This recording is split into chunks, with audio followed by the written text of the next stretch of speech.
Hi friends, എല്ലാവർക്കും one clip PSC YouTube ചാനലിലേക്ക് സ്വാഗതം. SI മെയിൻസ് എക്സാം കഴിഞ്ഞു. ഇനി എല്ലാവരും കാത്തിരിക്കുന്നത് അതിൻ്റെ കട്ട് ഓഫ് എത്രയായിരിക്കും എന്നതിനെ കുറിച്ചാണ്. ഒത്തിരി ഉദ്യോഗാർത്ഥികൾ നമ്മുടെ അടുത്ത് മെസ്സേജ് അയച്ചും അതേപോലെ തന്നെ വിളിച്ചൊക്കെ ചോദിച്ചു, സാറേ എത്രയായിരിക്കും കട്ട് ഓഫ് വരുന്നത് എന്നുള്ളതിനെ കുറിച്ച്. അപ്പോൾ നമ്മൾ എഴുതിയ ഒത്തിരി ഉദ്യോഗാർത്ഥികളുടെ അടുത്തും പല പല കോച്ചിങ് സെൻറ്ററുകളും നമ്മുടെ കോച്ചിങ് സെൻറ്റർ എല്ലായിടത്തും ചോദിച്ചതിന് ശേഷമാണ് നമ്മൾ ഈ ഒരു കട്ട് ഓഫിലേക്ക് എത്തുന്നത്.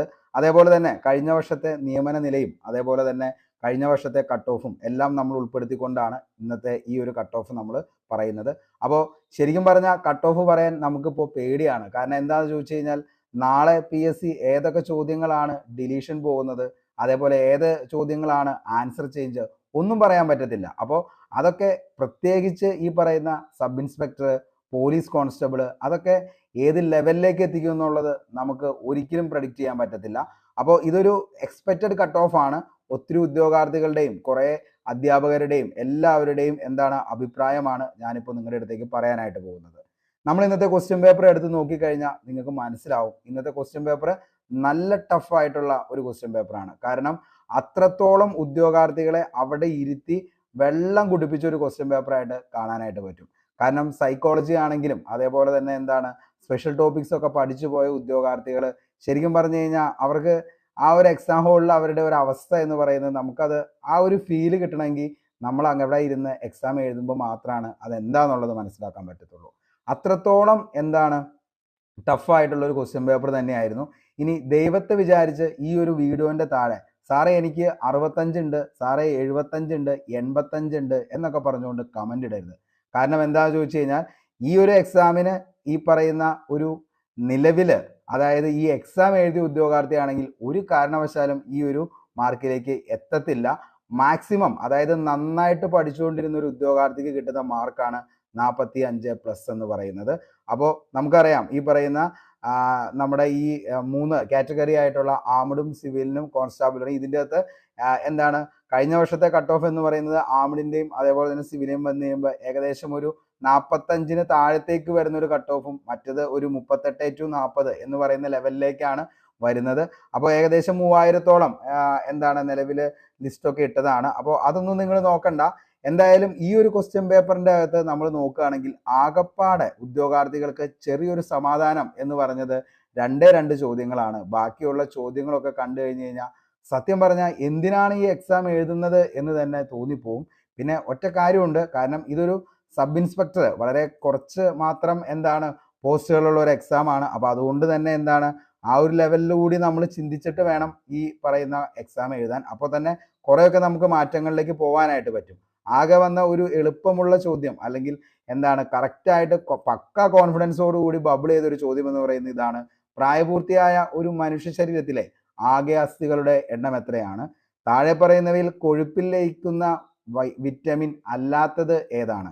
ഈ ചോദ്യങ്ങളൊക്കെയാണ് ശരിക്കും പറഞ്ഞു കഴിഞ്ഞാൽ ഉദ്യോഗാർത്ഥികളെ സംബന്ധിച്ചോളം ചെറിയ ഒരു പ്രതീക്ഷ, അതായത് ഈ ക്വസ്റ്റ്യൻ പേപ്പർ ഈ 2 ചോദ്യങ്ങൾ കൊണ്ട് എങ്ങനെയെങ്കിലും ഈ ക്വസ്റ്റ്യൻ പേപ്പർ അവസാനം വരെ ഒന്ന് എത്തിക്കാം എന്ന് വരെ ചിന്തിച്ചു പോയത് ചിലപ്പോൾ അതുകൊണ്ട് തന്നെയായിരിക്കും.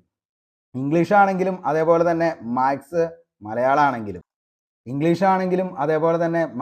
മലയാളം ഇതും നല്ല രീതിയിൽ പെർഫോം ചെയ്യാൻ എന്നുള്ള ലെവലിൽ ആകെ വന്നത് മലയാളം മാത്രമേ ഉള്ളൂ. ബാക്കിയെല്ലാം അത്യാവശ്യം നല്ല ടഫായിട്ടുള്ള ചോദ്യങ്ങൾ തന്നെയായിരുന്നു. തുടക്കത്തിൽ കാണുമ്പോൾ ചിലപ്പോൾ ഇംഗ്ലീഷൊക്കെ എളുപ്പമായിട്ട് തോന്നാം, പക്ഷേ നല്ല കടുകട്ടിയുള്ള ചോദ്യങ്ങൾ അല്ലെങ്കിൽ കൺഫ്യൂഷൻ ഉണ്ടാക്കുന്ന ചോദ്യങ്ങൾ തന്നെയായിരുന്നു എല്ലാം എന്ന് പറയുന്നത്. അതേപോലെ തന്നെ ഈ പറയുന്ന ജോഗ്രഫി ആണെങ്കിലും എല്ലാത്തിനും അതിൻ്റേതായിട്ടുള്ള ഒരു ടഫ് അവിടെ ഫീൽ ചെയ്യാനായിട്ട് പറ്റി. അപ്പോൾ ഇതിൻ്റെ ഒരു കട്ട് ഓഫ് നമ്മളിപ്പോൾ നോക്കിക്കഴിഞ്ഞ് കഴിഞ്ഞാൽ നിലവിൽ പറയുന്ന കട്ട് ഓഫ് എന്ന് പറയുന്നത് ഒരു 40 to 45, അതിന് മുകളിലേക്ക് ഒരു കട്ട് ഓഫിലേക്ക് ഈ ഒരു എക്സാം ഉറപ്പായിട്ടും പോകത്തില്ല. ഇനി അതിന് മുകളിലേക്ക് കട്ട് ഓഫ് വരും എങ്കിൽ നമുക്കിപ്പോൾ, അതായത് ഇപ്പോൾ നിലവിൽ ഇനി ഡിലീഷൻ അല്ലാതെ ഒരിക്കലും എന്ത് ചെയ്യത്തില്ല. ഇന്ന് ഇപ്പോൾ PSC നടത്തുന്ന എക്സാമുകൾ നോക്കിക്കഴിഞ്ഞാൽ തന്നെ നമുക്ക് മനസ്സിലാക്കാനായിട്ട് പറ്റും. കാരണം ഡിലീഷനും ആൻസർ ചേഞ്ചും ഒക്കെ ആയിട്ട് ഒരിക്കലും ചോദ്യങ്ങളുടെ എണ്ണം കുറയ്ക്കുകയല്ലാതെ ഒരിക്കലും കൂട്ടാനായിട്ട് പറ്റത്തില്ലല്ലോ. അതുകൊണ്ട് തന്നെ ഈ പറയുന്ന 45-ന് മുകളിലേക്ക് മാർക്കുള്ളവരാണെങ്കിൽ നിങ്ങൾക്ക് തീർച്ചയായിട്ടും ഫിസിക്കലിലേക്കുള്ള ബാക്കി കാലുകൾ, അതായത് ബാക്കി ചുവടുവയ്പ്പുകൾ നിങ്ങൾക്ക് നടത്താവുന്നതാണ്. കാരണം എന്താണെന്ന് വെച്ച് കഴിഞ്ഞാൽ അത്യാവശ്യം നല്ലൊരു മാർക്കാണ് ഈ പറയുന്ന 45-ന് മുകളിലേക്ക് വരുന്ന സ്കോർ എന്ന് പറയുന്നത് നല്ല മാർക്കാണ്. അപ്പോൾ 45-ന് മുകളിലേക്ക് വരുന്ന ഉദ്യോഗാർത്ഥികൾ ഉണ്ടെങ്കിൽ നിങ്ങൾ എന്ത് ചെയ്യുക, ഫിസിക്കലിന് വേണ്ടിയിട്ടുള്ള തയ്യാറെടുപ്പുകൾ നോക്കുക. അതേപോലെ തന്നെ എന്ത് ചെയ്യുക, മെഡിക്കലും ബാക്കി കാര്യങ്ങൾ, ഇൻ്റർവ്യൂ അങ്ങനെയുള്ള കാര്യങ്ങൾക്കൊക്കെ എന്ത് ചെയ്യുക, സെറ്റായിട്ട് പോകാനായിട്ട് ശ്രമിക്കുക. അപ്പോൾ ഈ ചോദ്യങ്ങളൊക്കെ കാണുമ്പോൾ നമുക്ക് ഇപ്പോൾ കഴിഞ്ഞ പ്രാവശ്യത്തെ പ്രിലിംസ് ആണെങ്കിലും അതേപോലെ തന്നെ ഈ പ്രാവശ്യത്തെ മെയിൻസ് ഒക്കെ ആണെങ്കിലും ഇതിൽ നിന്ന് നമുക്ക് മനസ്സിലാകുന്നത് എന്താണെന്ന് ചോദിച്ചു കഴിഞ്ഞാൽ പി എസ് സിയുടെ ആയിട്ടുള്ള ഒരു ലെവലിലേക്ക് മാറി ആ ഒരു ലെവലിലാണ് പോയിക്കൊണ്ടിരിക്കുന്നത്. ഇപ്പോൾ നമ്മൾ എന്താണ് പറയുന്ന സിലബസ് അനുസരിച്ച് എവിടെ നിന്നാണ് ചോദ്യങ്ങൾ വരുന്നത് എന്ന് പോലും പ്രെഡിക്റ്റ് ചെയ്യാൻ പറ്റാത്തൊരു തരത്തിലേക്കാണ് പി എസ് സി ഓരോ എക്സാമുകളും കൊണ്ടിരിക്കുന്നത്. ഇപ്പോൾ നമുക്ക് നോക്കിക്കഴിഞ്ഞാൽ മനസ്സിലാവും ഓരോ എക്സാമുകളും പണ്ടൊക്കെ എന്ന് പറഞ്ഞു കഴിഞ്ഞാൽ നമുക്കറിയാം ഓരോ എക്സാമുകളും പഠിച്ച് അതിൻ്റെ പ്രീവിയസും കാര്യങ്ങളൊക്കെ നോക്കിക്കഴിഞ്ഞ് കഴിയുമ്പോൾ അതിൽ നിന്നും എന്തെങ്കിലുമൊക്കെ നമുക്ക് എന്ത് ചെയ്യാൻ പറ്റും, എടുക്കാനായിട്ട് പറ്റും. അത് ഇപ്പോഴും അങ്ങനെ തന്നെ കുറച്ച് ചോദ്യങ്ങൾ മാത്രമാണ് എന്ത് ചെയ്യുന്നുള്ളൂ, അങ്ങനെ വരുന്നുള്ളൂ. ആ ചോദ്യങ്ങൾ മാത്രമാണ് നമ്മൾ ഒരു കോച്ചിങ് ക്ലാസ്സിലാണെങ്കിലും ഒരു ഓൺലൈൻ ബാച്ചിലാണെങ്കിലും എവിടെ ചെന്നാലും, അതായത് എന്താണോ ബേസ് എന്നുള്ള കാര്യങ്ങൾ, അതായത് തുടക്കക്കാരായിട്ടൊരു ഉദ്യോഗാർത്ഥി എന്തൊക്കെ പഠിക്കണം എന്നുള്ള കാര്യങ്ങൾ നമ്മൾ പറയാറുണ്ട്. ആ ഒരു ചോദ്യങ്ങൾ മാത്രമാണ് നമുക്ക് എന്ത് ചെയ്യാൻ പറ്റത്തുള്ളൂ, അതൊക്കെ മാത്രമാണ് നമുക്ക് വർക്കൗട്ട് ചെയ്ത് നമുക്ക് ആൻസറിലേക്ക് എത്താനായിട്ട് പറ്റുന്നുള്ളൂ. ബാക്കി ഏത് ചോദ്യങ്ങൾ എടുത്ത് നോക്കിക്കഴിഞ്ഞാലും അതൊക്കെ എന്താണ്, വേറെ ലെവലിലേക്ക് പി എസ് സി കൊണ്ടുപോയിട്ടൊക്കെയാണ്. അതേപോലെ തന്നെ കൺഫ്യൂഷൻ അടിച്ച് പണ്ടാരടങ്ങി പോകുന്ന ലെവലിലേക്കാണ് ബാക്കിയുള്ള ചോദ്യങ്ങളുടെ കിടപ്പെന്ന് പറയുന്നത്. അപ്പോൾ ഓരോ ചോദ്യങ്ങളും നിങ്ങളിപ്പോൾ നോക്കിക്കഴിഞ്ഞാൽ മനസ്സിലാവും. എല്ലാവരും എന്ത് ചെയ്യുക, സെക്രട്ടറി ടെസ്റ്റിന്റെ ബാച്ചിലേക്ക് വേണ്ടിയിട്ട് പോകുന്ന ഉദ്യോഗാർത്ഥികളും ഒക്കെ ആണെങ്കിൽ 45 മാർക്ക് വരുന്നത് എസ് ഐയുടെ എന്ന് പറയുന്നത് സ്പെഷ്യൽ ടോപ്പിക്സും അതേപോലെ തന്നെ ബാക്കി റിലേറ്റഡ് ഫാക്റ്റും കാര്യങ്ങളൊക്കെയാണ്.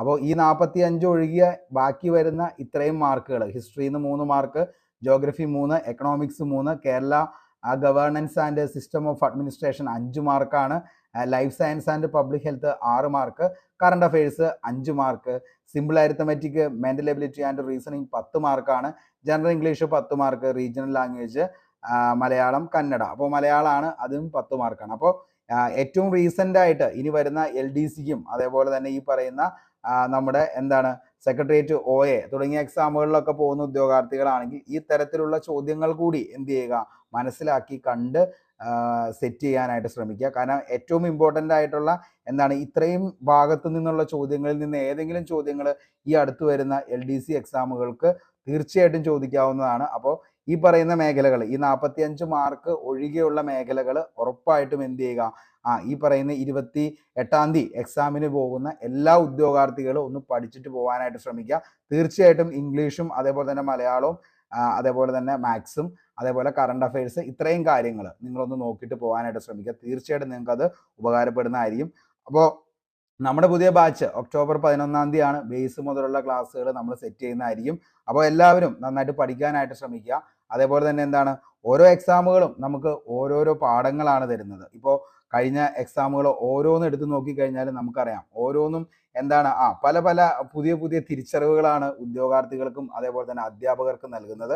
അപ്പോൾ അതുകൊണ്ട് തന്നെ എന്ത് ചെയ്യുക, പഠനം എന്ന് പറയുന്നത് നമ്മുടെ ബേസ് ആയിട്ടുള്ള കാര്യങ്ങളെല്ലാം സെറ്റ് ചെയ്ത് തന്നെ പഠിച്ചു പോകാനായിട്ട് ശ്രമിക്കുക. കാരണം ബേസ് ആയിട്ടുള്ള കാര്യങ്ങളിൽ നിന്ന് തെറ്റാതെ തന്നെ എന്ത് ചെയ്യണം, പഠിച്ച് സെറ്റായിട്ട് തന്നെ പോകണം.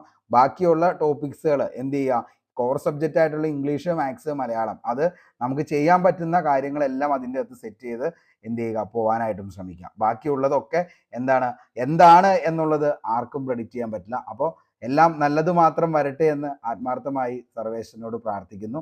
അപ്പോൾ ഇതിൻ്റെ ഒരു കട്ട് ഓഫ് ഞാൻ പറഞ്ഞ പോലെ തന്നെ 40 മുതൽ 45 നമ്മൾ പറയുന്ന കട്ട് ഓഫ് എന്ന് പറയുന്നത്. അപ്പോൾ 3 കാറ്റഗറി ഉണ്ട്.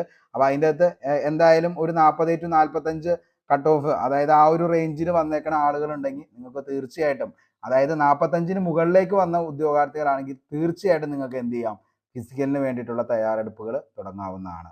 അപ്പോൾ എല്ലാവർക്കും ഒരിക്കൽ കൂടി നല്ലത് മാത്രം വരട്ടെ എന്ന് ആത്മാർത്ഥമായി സർവേശ്വരനോട് പ്രാർത്ഥിച്ച് ഇന്നത്തെ ഈ ഒരു സെഷൻ വൈൻഡപ്പ് ചെയ്യുന്നു. നാളെ പുതിയൊരു വീഡിയോയുമായി വീണ്ടും കണ്ടുമുട്ടാം. അതുവരത്തേക്കും signing off Arun Kombanadan. Thank U.